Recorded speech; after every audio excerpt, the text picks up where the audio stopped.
अर्जुन, ये आत्मा अछेद्य है, अशोष्य है, अदाह है।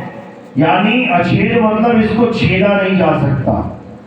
ये अशोष्य है, ये अदा है, इसे जलाया नहीं जा सकता, इसे सुखाया नहीं जा सकता, इसे काटा नहीं जा सकता। ये आत्मा अचल है, इसे चलाया नहीं जा सकता कि आज मुंबई में है कल पाकिस्तान पहुंच जाए, नहीं जा सकती। ये आत्मा अचल है, अडोल है, ये आत्मा सदा स्थिर रहने वाली है। ये आत्मा पुरातन है, पुरातन यानी सबसे पुरानी। पुरातत्व विभाग होता है ना, पुरातत्व विभाग वो क्या करता है? वो पुरानी से पुरानी चीजों पे शोध करता है। तो सबसे पुराना क्या है? आत्मा ही सबसे पुरानी है, उससे पुराना कुछ भी नहीं है। ये सारा जगत, ये जगत में रहने वाले लोग, ये सारा ताम झाम, सूरज चांद सितारे बाद की बात है, उससे पहले आत्मा है। तो ये आत्मा पुरातन है, ये आत्मा ही सत्य सनातन है। यानी अगर तुम आत्मा की पूजा करना जानते हो तब तो तुम सत्य सनातनी कहलाने लायक हो। और अगर तुम आत्मा को जानते तक नहीं, आत्मा का भेद तुम्हें पता नहीं और तुम पत्थर की पूजा करने में लगे हो, तो भाई तुम आत्मज्ञानी यानी तुम सत्य सनातनी नहीं हो।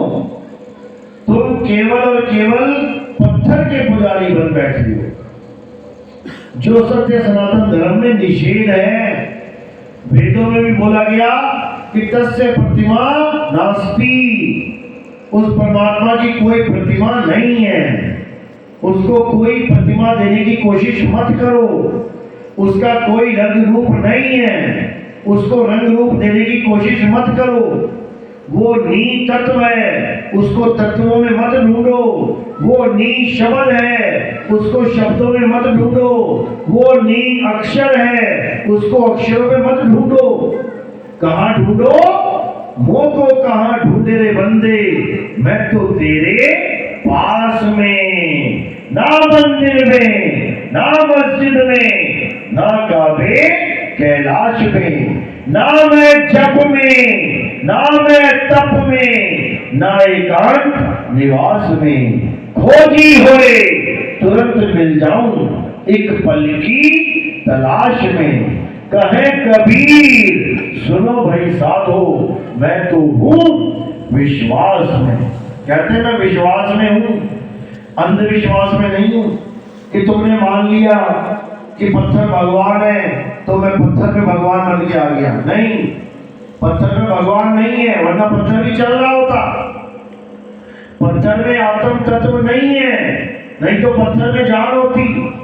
एक पत्थर दूसरे पत्थर से ब्याह करके तीसरा पत्थर पैदा कर रहा होता। जैसे एक आदमी एक औरत से शादी करके बच्चा पैदा करता है, तो तीनों में आत्म तत्व मिलेगा तुम्हें।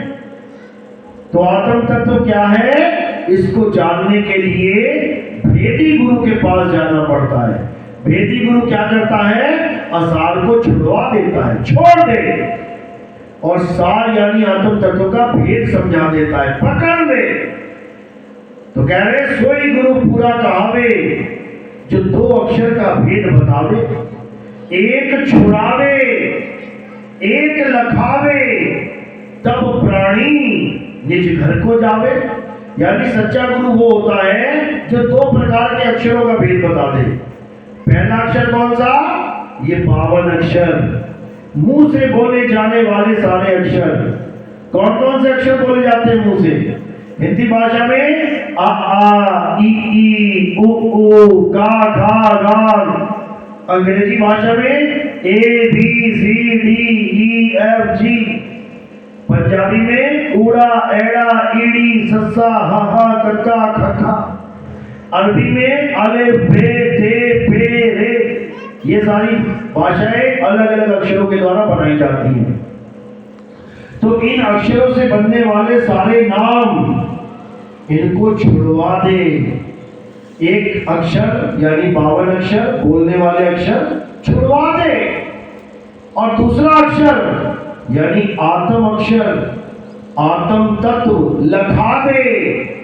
तब समझ लो कि ये काल का जाल टूट जाएगा। इसी को कबीर साहब ने कहा कि 52 अक्षर जीव आधारा। आज जितने भी नाम इस संसार में चल रहे हैं, कोई कह रहा राम राम जप लो, कोई कह रहा अल्लाह अल्लाह जप लो, कोई कह रहा गॉड गॉड जप लो, कोई कह रहा वाहिगुरु वाहिगुरु जप लो, कोई कह रहा कुछ जप लो, कोई कह रहा कुछ जप लो।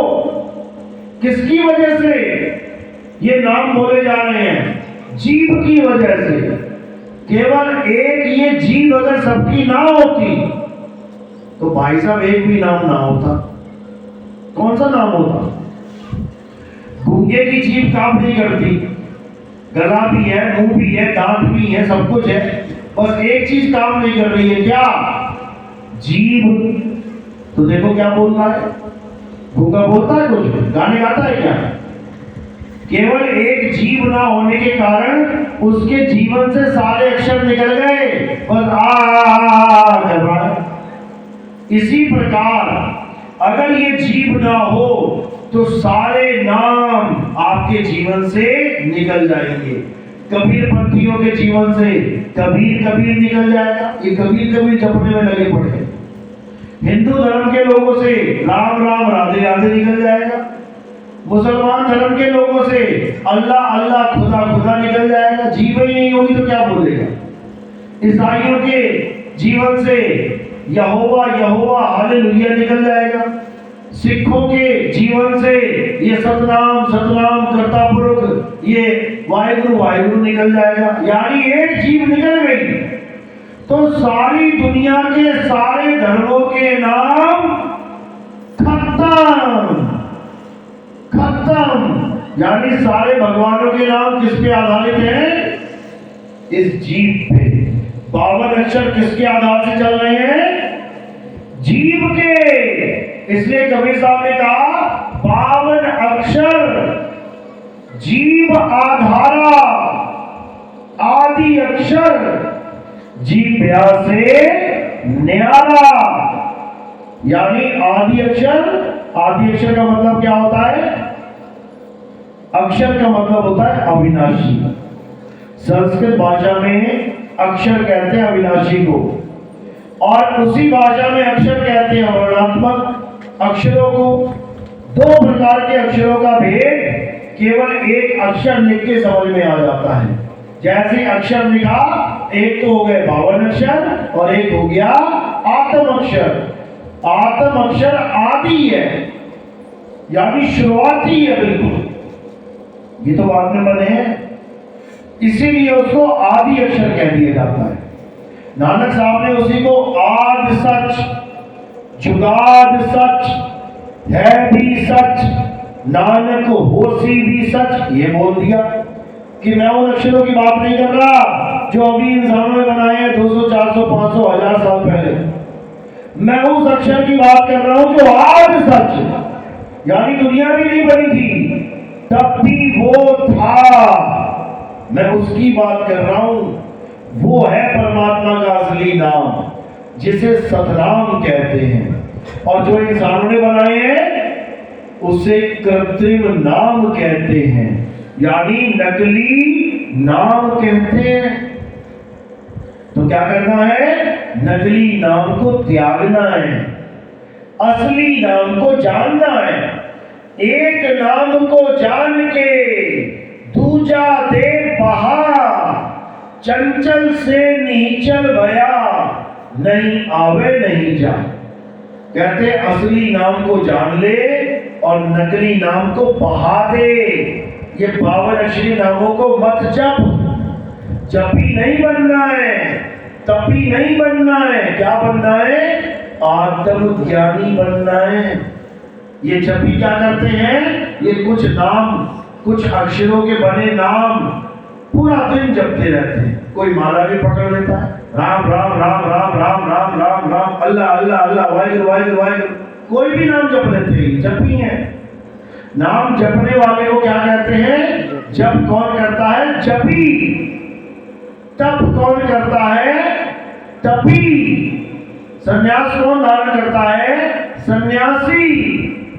तो जपी तपी सन्यासी की शरण में नहीं जाना है, नहीं जाना है। किसकी शरण में जाना है? अध्याय 4 34वां श्लोक क्या कहती है गीता? हे अर्जुन, ऐसे तत्वदर्शी संत की शरण में जाओ जो तुम्हें दोनों प्रकार के तत्वों का ज्ञान करवा दे, यानी असत्य को भी बता दे और सत्य को भी समझा दे। जब तुम्हारे सामने दोनों चीजें आ जाएंगी, एक सड़ा टमाटर और एक बढ़िया ताजा लाल टमाटर, अब जब तुम जाके उसको देखोगे, परखोगे, तो कौन सा उठाओगे? बढ़िया वाला? ये सड़ा हुआ टमाटर कौन लेगा? इसी प्रकार दोनों प्रकार के तत्वों में से तुम्हें एक चुनना है, तभी तुम्हारा जन्म सफल होगा, नहीं तो नहीं होगा। एक असली नोट है 500 का, एक नकली नोट है 500 का, इन दोनों में तुम्हें फर्क करनी आनी चाहिए, नहीं तो नकली नोट आ जाएगा, जेब में नुकसान हो जाएगा। तो साहिब क्या समझा रहे हैं? नीर छीर का करे निबेड़ा और कहे कबीर सो हंस है मेरा। जो नीर और क्षीर का यानी सत्य और असत्य का निबेड़ा कर देते हैं, वही मेरे असली हंस हैं। तो निबेड़ा किसका करना है?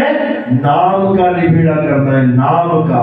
यानी मुझे गुरुजी ने जो नाम दिया है वो असली है या नकली, बस इतना काम करना है। उसकी पहचान क्या है वो मैं बता देता हूं। नकली नाम बोलने लिखने पढ़ने में आता है, यानी वो नाम या तो हिंदी का होगा, या तो अंग्रेजी का होगा, या पंजाबी का, फारसी का, मलयालम का, कोई भी भाषा का नाम जरूर होगा। अगर किसी भाषा का नाम मिले गया, हिंदी के नाम, पंजाबी के नाम, तो समझ जाना कि तुम ठगे गए, तुम ठगे गए हो। तुम्हारी अब दुर्गति होने वाली है। जब तुम्हारी मौत आएगी तुम इन 52 अक्षरों को जपोगे और 84 में चले जाओगे। नकली नाम से मुक्ति नहीं होती है, नकली नाम जपने में आ जाता है, और जो असली नाम है वो जपने में नहीं आता, उसको अजप भी कहते हैं, यानी जो जपा ना जा सके, उसको नी अक्षर भी कहते हैं, क्योंकि अक्षरों का जाप होता है। जब अक्षर ही नहीं है तो जाप क्या करोगे? इसलिए उसे नी अक्षर भी कहते हैं, उसको नी शब्द भी कहते हैं। जब अक्षर ही नहीं है तो शब्द कहां से बनेगा? जहां पर नी लग जाए समझ जाओ वहां ना की बात चल रही है। नहीं, नी शब्द यानी कोई शब्द नहीं, नी अक्षर यानी कोई अक्षर नहीं, समझ लो। निर्बंध कोई बंध नहीं। तो जहां पर नी लग जाता है वो अपोजिट हो जाता है, उल्टा हो जाता है। तो हमने क्या करना है? हमने सारे अक्षरों से बने हुए नाम, सारे शब्दों से बने हुए नाम अब अपने जीवन से निकाल के किनारे करते हैं, चाहे वो कोई भी नाम हो। हम कबीरपंथी हैं, कोई कहे जी कबीर कबीर जपना है, नहीं जपना है। कोई कहे राम नाम जपना है, नहीं जपना है। कोई कहे अल्लाह अल्लाह जपना है, नहीं जपना है। कोई कहे वाहिगुरु वाहिगुरु, हरे कृष्णा हरे राम नहीं जपना है। कुछ भी नहीं जपना है, ना मैं जप में, ना मैं तप में, ना कोई जप करना है और ना ही कोई तप करना है। तो करना क्या है? सबसे बड़ा सवाल। तो गुरुजी करें क्या? अब जो करना है वो गीता में बिल्कुल स्पष्ट बता रखा है। अध्याय 3 17वां श्लोक पढ़ना जाके, यहां गीता पढ़ी है, बाद में देख लेना। क्या कहते हैं? हे अर्जुन, जो अपनी आत्मा में रमण करते हैं, जो अपनी आत्मा में तृप्त हैं, जो अपनी आत्मा में संतुष्ट हैं, उनके लिए कोई धार्मिक कर्म कर्तव्य लागू ही नहीं होता। यानी उसको बिल्कुल ही छुट्टी दे दी। तुझे मंदिर जाने की जरूरत नहीं है, तुझे मंत्र जपने की जरूरत नहीं है, तुझे पूजा पाठ करने की जरूरत नहीं है, तुझे कोई व्रत उपवास करने की जरूरत नहीं है, तुझे कोई यात्राएं करने की जरूरत नहीं है। हर चीज से मुक्ति बस एक काम करना है, क्या? हे अर्जुन, अपनी आत्मा में रमण कर। बस एक काम अगर आपने कर दिया तो समझ लो कि आपका जन्म सफल। और आप अगर आत्मा को छोड़ के पत्थर की पूजा करते रहे तो भाई साहब आपका जन्म बर्बाद हो जाएगा। याद रखना मेरी बात को। आत्मा और पत्थर में क्या फर्क है अच्छे से समझ लो। पत्थर की मूर्ति इंसानों के द्वारा बनाई जाती है, आत्मा को कोई इंसान बना सकता है? कभी नहीं बना सकता। पत्थर की मूर्ति तोड़ी जा सकती है, क्या आत्मा को कोई तोड़ सकता है? कभी नहीं। पत्थर की मूर्ति जलाई जा सकती है, गीली की जा सकती है, सुखाई जा सकती है, आत्मा को कोई ना तो जला सकता है, ना गीला कर सकता है, ना सुखा सकता है। पत्थर की मूर्ति टूट जाए तो खंडित हो जाती है, बाहर रख देते हैं। आत्मा कभी खंडित होती ही नहीं है। पत्थर की मूर्ति तुम्हारे घर की रक्षा नहीं कर सकती, चाहे 50 भगवानों की मूर्ति अपने कमरे में रख लेना, चोर आएगा, अलमारी खोलेगा और उसमें से पैसा निकालेगा, ले जाएगा, और भगवान उस चोर को क्या दे रहे होंगे? आशीर्वाद। ऐसी होती ना फोटो, चोर ले जाएगा माल और भगवान आशीर्वाद दे देंगे, जा मेरे भगत को लूट लिया, बहुत बढ़िया, ले जा। एक बार भी भगवान नहीं कहेगा अरे 25 साल से मेरी पूजा कर रहा है, ये 50 साल से मेरी पूजा कर रहा है, ये इसके खानदान बीत गए मेरी पूजा करते करते, अरे मेरे भगत का माल मत लेके जा। कहेगा क्या भगवान? कहेगा तो बता देना। और तुम्हें कुत्ता पाल लेना, बुलडॉग, बढ़िया वाला, तगड़ा। किसी भगवान की मूर्ति मत रखना, एक बुलडॉग पाल लेना बढ़िया वाला, और उसको थोड़े दिन पाल के रखना वहां पे, यानी तुम्हारा वफादार हो जाए एक बार। उसके बाद चोर आके कुछ ले जाएगा क्या? उसकी हिम्मत नहीं है कि तुम्हारे घर में घुस के दिखा दे। उसकी हिम्मत नहीं है चोर की कि कोई सामान उठा के दिखा दे। वो शेर की तरह होता, फाड़ के खा जाए। वो 50 भगवान मिलके तुम्हारी तिजोरी की रक्षा नहीं कर पाए और एक बुलडॉग कर लेगा। कारण पता है क्या है? क्या कारण है? आत्मा। उस बुलडॉग में आत्मा है, आत्म तत्व है, तभी तो जीवित है, तभी तो सांस ले रहा है, तभी तो खा रहा है, पी रहा है। और तुम लगा देना भोग किसी पत्थर के मुंह पे, भगवान के, खाने का क्या? तुम तो लगा के चले जाओगे, 50 मक्खियां आएंगी उड़ती हुई और उसके मुंह पे भिन्न भिन्न भिन्न भिन्न। भगवान कहेगा अच्छा खासा बैठा था, ये लड्डू लगा के चला गया बेवकूफ। समझो, अच्छा खासा भगवान बैठा था और तू लड्डू लगा के चला गया घर को, और मेरे मुंह पे पता नहीं कहां से गंदगी पे बैठी हुई मक्खी, जो मुंह पे बैठती है वही आके भगवान के मुंह पे बैठ रही है तुम्हारी वजह से। समझो, ये भोग किसको लगाना है? जो खा सके उसको लगाओ। जो गरीब है, मंदिर के बाहर भिखारी बैठा है, उसके मुंह में लगा के देख कैसे खा लेगा 2 मिनट में। लेकिन भगवान नहीं खा पाएगा। और जो मक्खियां बैठ गई हैं, 8-8 हाथ 10-10 हाथ की मूर्तियां बना लेना, उड़ा देगी क्या? तो फिर ऐसा भगवान तो नहीं था हमारा। ये हमने कैसे भगवान की पूजा में लगा दिया? ना हमारे राम जी पत्थर के थे, पत्थर के थे क्या? ना हमारे कृष्ण जी पत्थर के थे क्या? ना हनुमान जी पत्थर के थे, ना शंकर जी पत्थर के थे, तुमने पत्थर के बना दिए। बताओ। अरे राम जी तो वो थे जिन्होंने पत्थर को पैर लगा के उस पत्थर को भी औरत बना दिया। क्या नाम था उसका? अहिल्या। यानी राम जी वो थे जो पत्थर को छू के, पत्थर को